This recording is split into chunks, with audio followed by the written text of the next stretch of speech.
লালন, কলমে শাহ সুফিয়া নামসাই, বাংলাদেশ থেকে। একজন লেখক, কবি বা দার্শনিককে যদি ভালোভাবে বুঝতে চাই, তবে অবশ্যই ওই ব্যক্তির যাপিত জীবন ও কর্ম সম্পর্কে ভালোভাবে জানতে হবে। তিনি কি রকম সামাজিক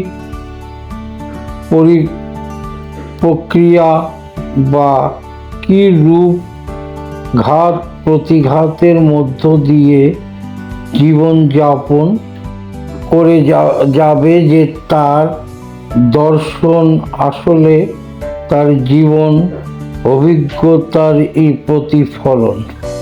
ব্যক্তি জীবন জাতি ধর্মের সাথে সংঘাত এবং সমাজ থেকে বারবার বিচ্যুতি তার করা কারো পক্ষেই সম্ভব হয়নি এবং তার দর্শনকে ব্যাপকভাবে প্রভাবিত করেছে। যদিও লালনের কাজের ধারাবাহিকতা নির্ণয় করা কারো পক্ষেই সম্ভব হয়নি, কিন্তু হিন্দু এবং মুসলিম সমাজ থেকে তার বারবার বিচ্যুতি তার কর্মের মধ্যে ব্যাপকভাবে লক্ষণীয়। বস্তুত লালনের ব্যক্তি জীবনের সমাজের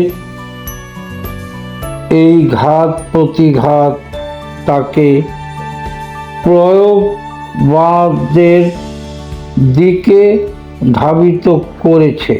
জীবন দশায় তিনি যা তাকে মানব জীবন সম্পর্কে ভিন্নভাবে চিন্তা করতে অনুপ্রাণিত করেছে। যদিও তার মুসলিম এবং হিন্দু উভয় সমাজে বসবাসের অভিজ্ঞতা রয়েছে, কিন্তু শেষ পর্যন্ত তিনি উভয় সমাজ ব্যবস্থার ধর্মীয় গোঁড়ামি থেকে নিজের চিন্তা চেতনাকে মুক্ত করতে সক্ষম হয়েছেন। লালন নিজেই বলেছেন যে সমাজের প্রচলিত বিশ্বাসের প্রতি তার সন্দেহ রয়েছে। লালন তার দর্শনকে পরিষ্কার করতে গিয়ে কত ধর্মীয় বিশ্বাসের বাইরে গিয়ে একটা নিরপেক্ষ অবস্থান নেন এবং তার শৈশবের দীক্ষাগুরু সিরাজ শাহীর দেখানো পথে অগ্রসর হন।